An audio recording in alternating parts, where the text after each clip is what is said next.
Good day, Commanders. Rocket here. Got another Watch Your Realm video for y'all enjoyment. We're talking Season 11 Guild Wars, Round 2. Now, I see good things on the horizon, and I'll tell you why. So, we are going up against the Schwiz, and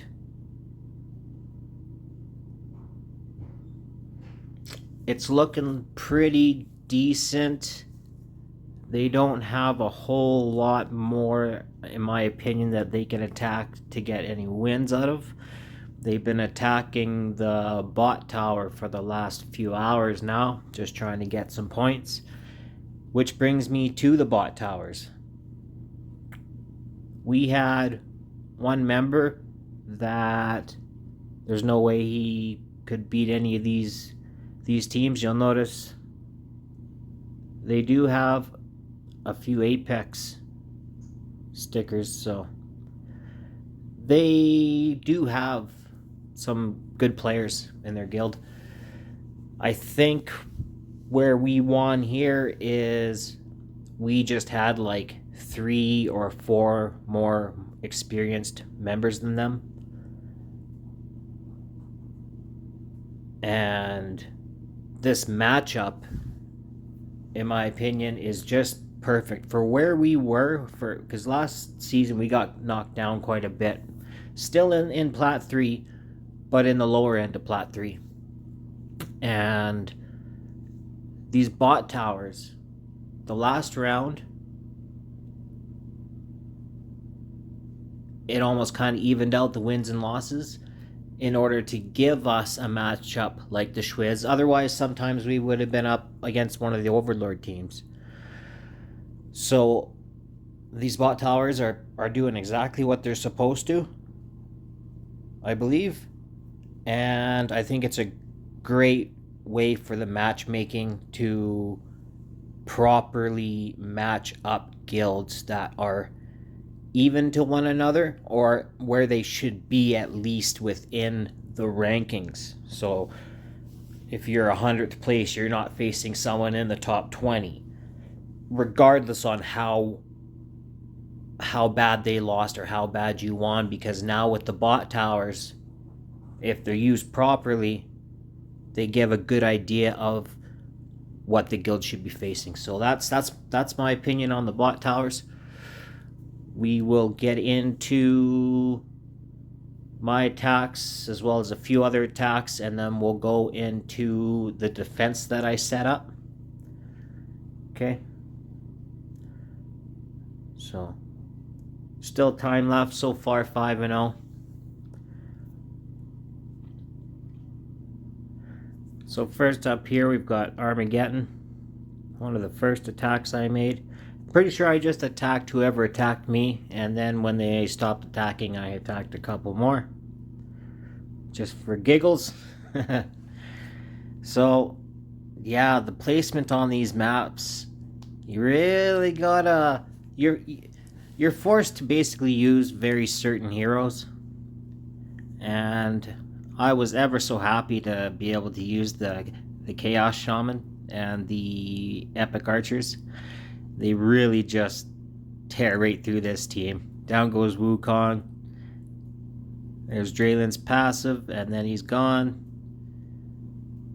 And they even managed to take out Ingrid. And then I send out the Beholders and a Fiend, and they'll make it to the portal. I think I send off a Golden Guard here.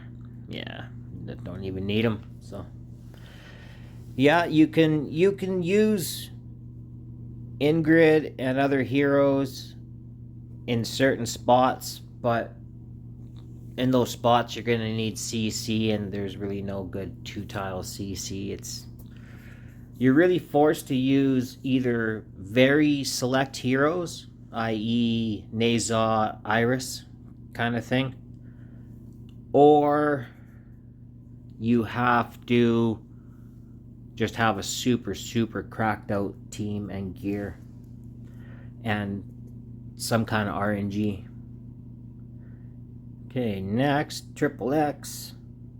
Now everybody here attacked in a very similar matter.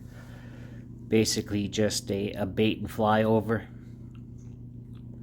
Yimrit, I'm not sure if he's just kind of in a bad spot or in bad gear. He might be in some attack speed gear. So, doesn't seem to do a whole lot of damage to the LGs as they're coming through. And then hats it, especially level 7 LGs, they just really don't have a chance. And they get through, and down goes Wukong, down goes Yimrit. And I just kind of finish it off with a skeleton swarm. Send the dogs off, and that's about it. Pretty standard issue with the Nightmare teams. Yimrit needs to be in a bit better of a spot than that, I think. But I secured a win. So that is very cool.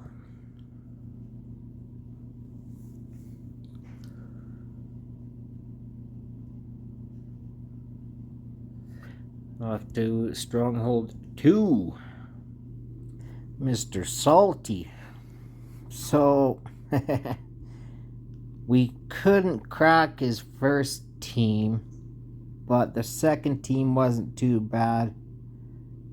We'll go with Inarius first here. This is what he did. And I watched this attack before I made my attack. And he's got the level 7 garnets, but they might not need to be level 7. And there goes Valara.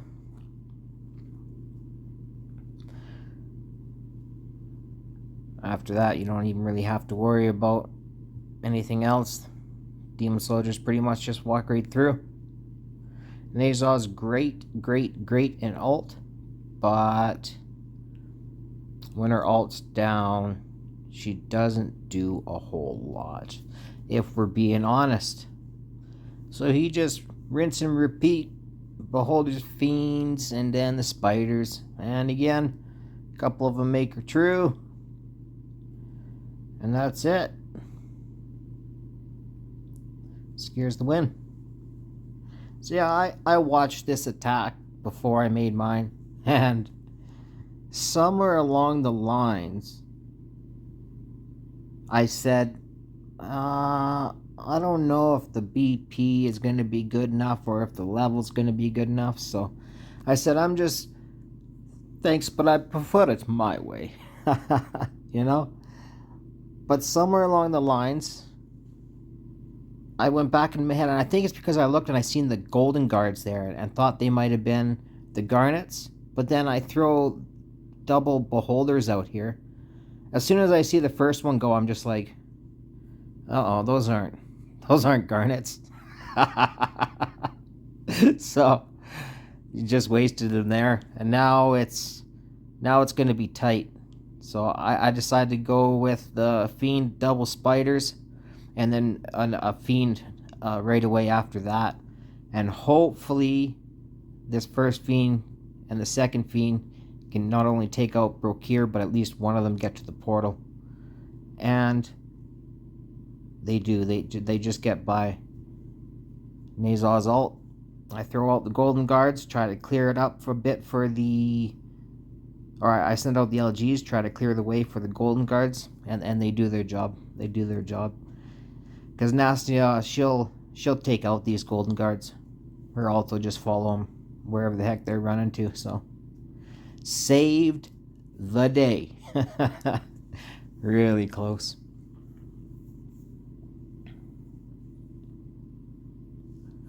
Secured a win. Ended up actually going 5 for 5 again this round, so that is just super. All right.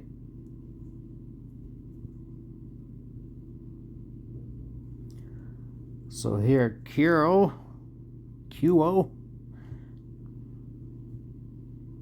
Ethranos decides to go ahead and use the Chaos Shaman, Chaos Mage, and the Bookkeepers, which works really well for this. And he sends off the rare archers right after this. And the hopes, I believe, was after Wukong and Hatsut are down, that when Valara ults, the maybe Torador would be dead by that time and the archer could hit Valara, but it doesn't work out like that. But now that Valara's ult's gone, LGs are there already. They're not going to have any problem making it through. And yeah, they just pretty much clear the map as they do. They're good for anything. Those LGs good for just sweeping the map. And Maz walks his fat ass down to the portal. Secures the win. Nice Chaos Mage Bookkeeper combo. Etheranos.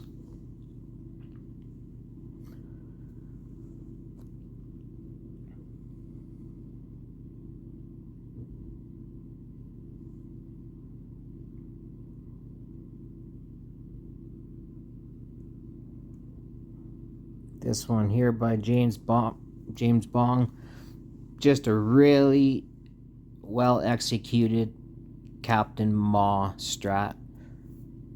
Because of the way the map's set up, you can send off the Fool, and you've got till 8 or 9 count to send off your next Demon Soldier before that Fool is in the halfway point of the map, and the Fool will cast the shield and whatever's coming up behind him. Especially the Maw moves pretty quick. And a lot of people forget or don't know that if Maw walks a while, he does his Impale right away. So Brokir's passive's procced right away, and this Maw is actually tanky enough to take hits until he takes out Nastia and finishes off Brokir. There goes Nazar, Iris, Yemrit, the whole team's gone. So really well executed attack. It's good to see the Maw getting some use these days, and the Chaos Mage. They're probably one of my favorites, them Chaos Mages. But it is the second round. People start to get wise to realizing, oh man, you just do need good heroes, or you need to just take the chance, place in different placements, even though bombing and everything like that comes into play. So we might get one more round with being able to mess around with the mages and stuff like that. But yeah, Mr. Breeze. So we didn't actually manage to crack his first team. But the second team, anytime I see Nazar with Iris and no CC, so they're using Silas instead of CC, I know I can fly over. Their whole idea was probably just to take out the Fiend and the Shield Maiden. But Malvira in this spot, she doesn't pull that first Demon Soldier towards, so that really messes up the run. For anybody that wants to know, Nazar, when her ult's down to 14, that's when I'm spawning the LGs, and they just clear the map. Send off the Double Fiend just to take out Malvira a little quicker. And I think I send a Golden Guard. Yeah. Does the Golden Guard make it first? He does. Winning. So, one of my favorite ways to beat the Nazar teams. She can be so powerful, especially if you build her right in her ult.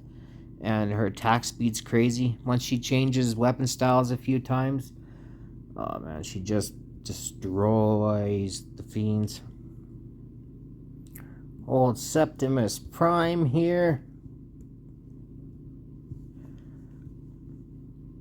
This team can be tricky if you're trying to fly over or use the Fiends. If Wukong can kill the first Fiend fast enough and the second Fiend just dies from Ryzan's ult, it can be an issue. So Beeb goes ahead, baits all these alts, sends double beholders, and then just throws the dogs down, times it all out, and yeah, you just walk right through. You see Ryzan still hitting them as they're walking by, but just not quite doing a good enough job to take them out. A dirty little swarm. Be business, dirty little swarms. Or that's it for Stronghold 3. Coromino, I attacked this fella, and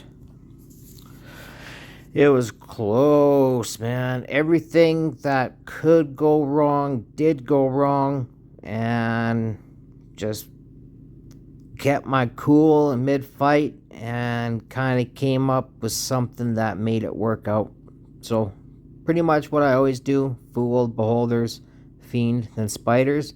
The only thing is Valara actually, the Fool gets too close and Valara waxes the Spiders before they can stack up the Fiend, and this is an issue. Luckily the Fiend there got pretty lucky with double tapping. This time I send the Fool off too early, not wanting the same thing to happen, and this time the Beholders didn't stack up with the Fiend. So now I send off the Golden Guard to try to clear the crystals out in front of the Fiend so he doesn't get frozen, and it works out. Everything works. He clears those crystals, gets the shield.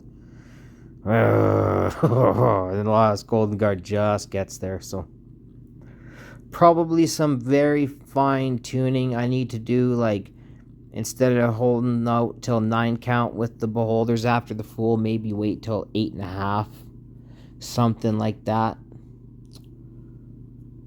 Maybe a lot of the Valaras out there are A0 and they don't push back right away kind of thing, or maybe that's their exclusive. Anyway, got him.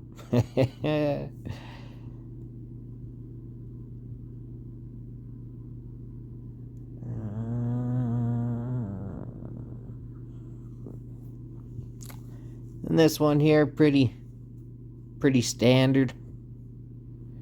Pretty standard. It's nice having AI's crystals right there.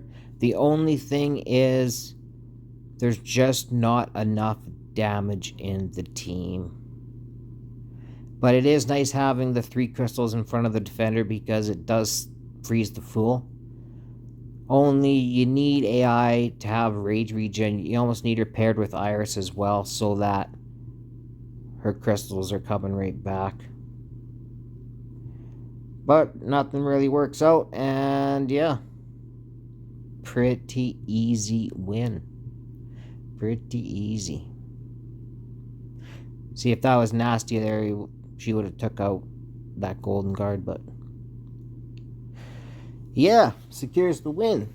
Right on. Alright, so we'll go into my defensive battles now.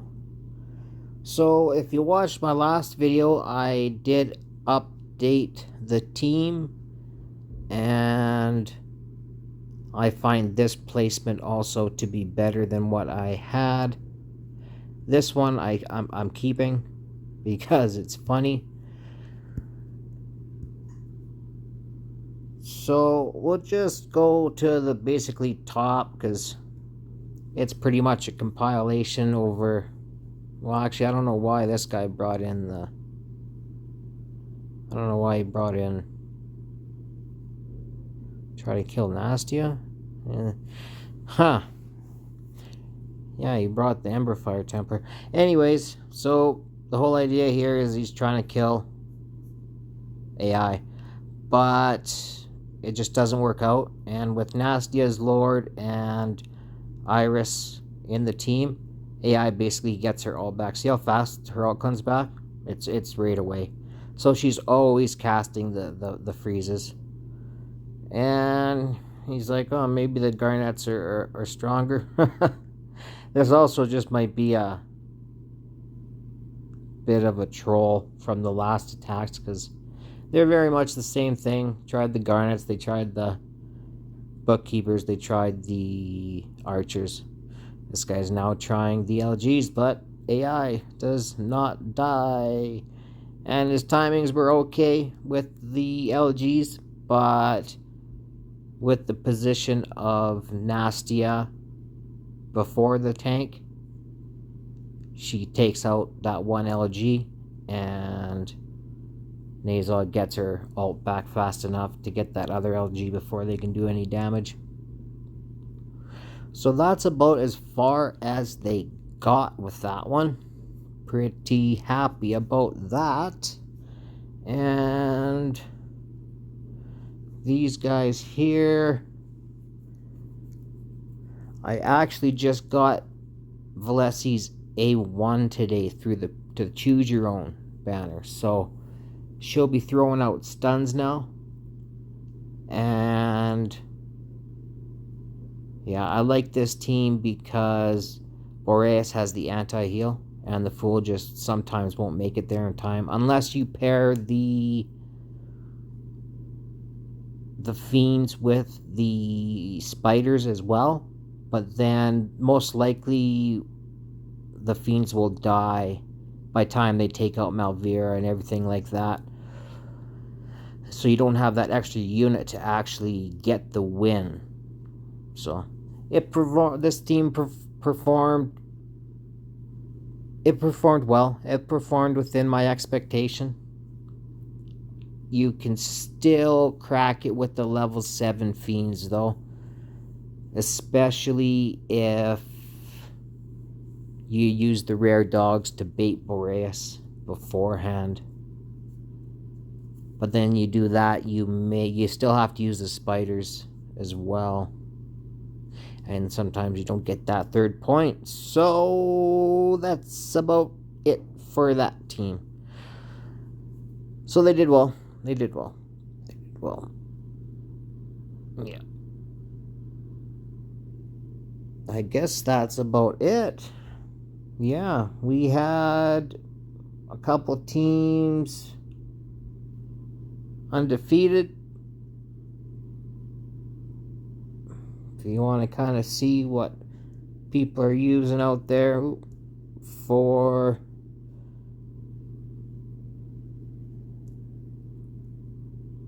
teams, some different things here and there. This one actually surprisingly well. Works surprisingly well. With Erlang in a DPS build, it's actually pretty cool comp. Of course, me, Lady A, kicking ass and taking names. Yeah, that is Lady A again. And the ESO, my favorite kind of setups. So there it is. There it is. Hopefully you stayed till the end. If you did, as always, I appreciate your time. Thanks, bye.